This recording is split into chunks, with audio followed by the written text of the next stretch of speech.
मेरे परिवार का बारंबार नमोस्तु नमोस्तु नमोस्तु। इलक जी के चरणों में क्षामी, क्षुल्लक जी के चरणों में क्षामी। महाराज श्री, हमारी जिज्ञासा है कि अभी कुछ समय पूर्व मेरा भाई आपके संघ में आया है, तो महाराज श्री मेरा प्रश्न यह है कि उसमें आपने ऐसी क्या प्रतिभा देखी कि इतने शीघ्र आपने उसे अपने संघ में ले लिया, और ऐसा हमारा क्या पुण्य था कि इतनी जल्दी हमारे परिवार से एक मतलब व्यक्ति निकल गया, और हमारा क्या पाप कर्म है कि हम अपने आप को दृढ़ नहीं बना पा रहे हैं, हम बहुत टूट रहे हैं। तुम लोगों का तो पाप कर्म का उदय सदा से रहता ही है, चाहे वे तीर्थंकर दीक्षा ले, 83 लाख पूर्व के बाद भी दीक्षा ली, तब भी मरु देवी यही कहती है, नावीरा यही कहते, बेटा और रुक जाओ। महावीर ने दीक्षा ली तब, हम लोग तो ये सब भुक्त भोगी बैठे हैं। आचार्य श्री की दीक्षा हुई, सबको तुम लोग राजी खुशी भेजते नहीं हो, तो हम लोगों को भाग के आना पड़ता है, भागना पड़ता है। क्या करें, क्योंकि मालूम है कि तुम राजी खुशी भेजने वाले हो नहीं, इसलिए भाग पाते। हमारे संघ में प्राय 50% से ऊपर सब भाग के ही आए हैं, क्योंकि राजी खुशी तो कोई आने नहीं देता। आप लोगों का परिणाम बनता है।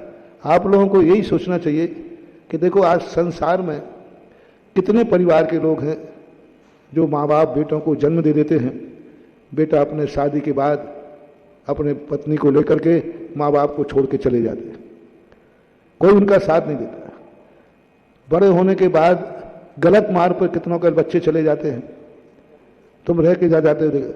कम से कम वो भाग्य मानना चाहिए कि हमने कितने पुण्य किए कि हमारे परिवार में से किसी व्यक्ति को ऐसा भाव हो। भाव होना सगुण कहलाता है, शुभ कहलाता है।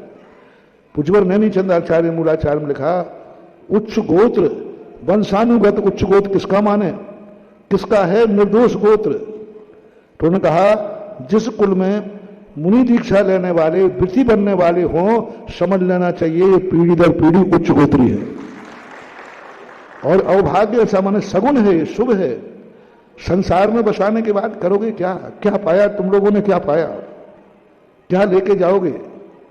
व्यक्ति कोई किसी का कोई साथ देने वाला नहीं, सब पाप करोगे, मोह करोगे, क्या साथ में लेके जाओगे, क्या लेके जाना है। कोई किसी का साथ नहीं देता महानुभाव। एक पीढ़ी के बाद कोई किसी को याद नहीं करता। आकस्मिक कितने लोग मर जाते हैं, एक ही बेटा होता है मर जाता है, क्या कर लेते, कुछ नहीं कर पाते। कम से कम ये चिंतन करना चाहिए कि आज हम अपने बेटे को कम से कम एक दिन मुनि अवस्था में देखेंगे, धन्य हम नहीं बन पाए और वो बन गया परमेष्टि। साधुओं की भक्ति करते हो, साधुओं को देख कर कहते हो ओहो धन्य हो गया मैं, हमने मुनिराज के दर्शन कर लिए। और तुम्हारे खुद परिवार का, तुम्हारा अंश, तुम्हारा वंश महाव्रत धारण करे, मुनिवत पर आगे लिए बढ़े, इससे अवभाग्य मानना चाहिए।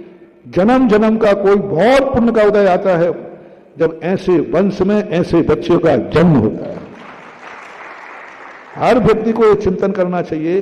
कुंद कुंद स्वामी की मां जब बचपन में थी तब वो यही कहती थी, हे बेटा जैसा मैं तुझे बचपन में दिगंबर देख रही हूं, यदि तूने मेरा दूध पिया है तो यही नग्न मुद्रा तू मुझे मुनि बन के दिखा देना। कैसे भाव करती है बचपन में गोदी में लेकर के कि आज तुझे नग्न देख रही हूं, ये तो नग्न है, अज्ञान था, बस ये नग्न मुद्रा मुझे मुनि की मुनि बन करके दिखा देना। शुद्धोसी बुद्धोसी निरंजनोसी। मंदालसा नाम की एक मां हुई है जिसके 6 बेटे थे, 7 बेटे, 6 बेटे मुनि मार्ग पर निकल जाते हैं। 7वें बेटे के भाव नहीं हुए तो वह वो रोती है, हे भगवान मैंने कौन सा पाप किया, इसके गर्भ में आते ही मैंने कौन सा ऐसा पाप कर लिया कि ये मेरा एक बेटा मुनि बनने का भाव ही नहीं कर रहा। मां कहती है, भगवान से कहती है, गुरुओं से कहती है, मैंने कौन से पाप किए हैं, मेरे 6 बेटे निकल गए मोक्ष मार्ग पर, एक बेटा क्या भाव नहीं हो रहा है, मैंने क्या परिणाम किए गर्भ में, मेरे से क्या गलती हो गई जो मेरा 7वां बेटा मुनि बनने की तरफ नहीं जा रहा है। कैसी बात है, देखो 6 निकलने के बाद संतुष्ट नहीं। अपने आचार्य श्री की मां ने, कैसी मां थी श्रीमंती, आचार्य श्री को ज्ञान सागर महाराज के पास भेजने के लिए टिकट के पैसे मां ने अपनी तरफ से दिए थे, 2 नंबर वाले आचार्य श्री को, कि जा तू बेटा जा अपना कल्याण कर, इस संसार में नहीं फंसना है, इस संसार में राग द्वेष भरे पड़े हैं, कुछ नहीं रखा इस संसार में। अंत में जाकर के शांतिनाथ, कुंथनाथ, अनंतनाथ, योगसार मां ने स्वयं जाकर के अजमेर में व्रत दिलवाया। उस समय दिलवा दिया जब ये दोनों एक दूसरे को चोटियां लेते थे, छोटी अवस्था में, तो उस समय व्रत दिलवा दिया। पूरी बहनों को निकाल दिया, पति को निकाल दिया, अंत में स्वयं आदिका बन करके चली गई। ऐसे अभाग्य मान। अब ये चिंतन करना चाहिए। आपके गांव में भी ऐसे कई घर होंगे जिनके माँ बाप बेटे घर में होकर के भी दुखी हैं, उनके लिए वो सुख नहीं दे पा रहे हैं, लड़ाई झगड़े हो रहे हैं, भाई भाइयों के क्या हाल हो रहे हैं, छोटी छोटी संपत्तियों को लेकर राग द्वेष हो जाते हैं।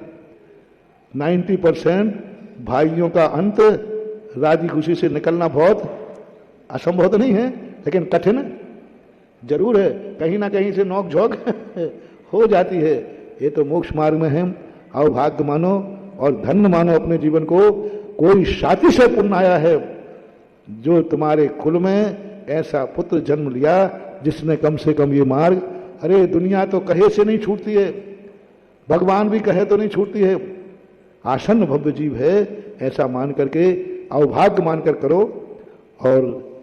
और बिना कहे नहीं आने का मान यही है कि तुम लोगों का जाल बहुत तगड़ा होता है, इसलिए बच्चे लोग सोचते हैं कि हमें तो निकलना ही है, तो हम लोग फिर कहीं ना कहीं से जुगाड़ लगाते हैं।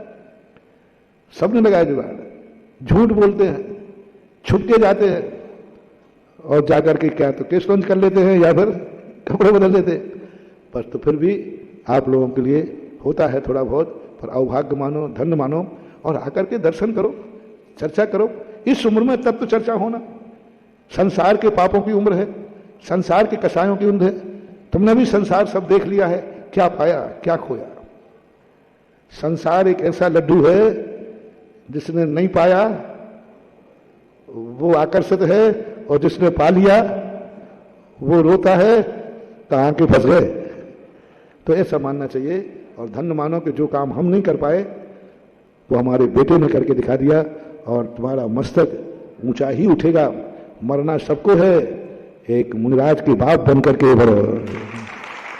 अभी हमने पंचकल्याणक में कहा था कि सवाल तीर्थंकर का नहीं होता, माता को इतना ही होता है, कोई बात नहीं मेरा कल्याण हुआ है नहीं हुआ, लेकिन मैं तीर्थंकर की मां हूं, तीर्थंकर की पिता हूं। तो ऐसा अभाग्य मानना चाहिए। अब रही बात तुम्हारे लिए थोड़ा बहुत कार्यक्रम, उस पर तुम लोग वहां जाकर के परेशान नहीं करोगे तो एक आध दिन को सोच लेंगे, विचार कर लेंगे। सोनू जैन, रत्नेश जैन।